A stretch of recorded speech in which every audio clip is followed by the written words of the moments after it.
एकनाथ शिंदेंच्या बैठकीमध्ये गिरणी कामगारांच्या मागण्यांवरती तोडगा। शेलू मागणीत घर नको असलेल्या अर्जदारांना मुंबईत घर मिळणार, बैठकीत आश्वासन।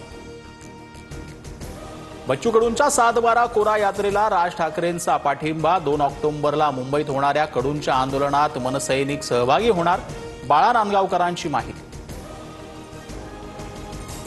हिंजवडी आयटी पार्क संदर्भात सरकारचा ॲक्शन प्लॅन तयार।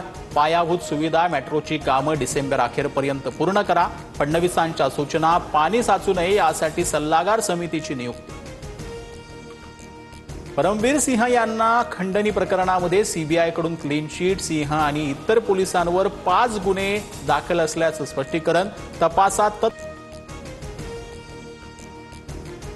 मंत्री शिरसाटांना नोटीस। दुसरीकडे शिंदे दिल्लीत गेल्यानं चर्चांना उधाण। शिंदेंनी बडे नेते आणि वकिलांच्या भेटी घेतल्याची चर्चा, तर सरकारमधील गँगवॉरची कहाणी सांगितली असेल, पटोलेंचा शिंदेंना टोला। कॅबिनेट मंत्री संजय शिरसाटांना आयकर विभागाची नोटीस, तर मी काही गैर केलेलं नाही, नोटीसीला उत्तर देणार, शिरसाटांची प्रतिक्रिया। जनसुरक्षा विधेयक विधानसभेत मंजूर। या कायद्याअंतर्गत सरकार विरोधात बोलणाऱ्यांना अटक करणार नाही, विरोधकांच्या शंकेवर फडणवीसांचं स्पष्टीकरण।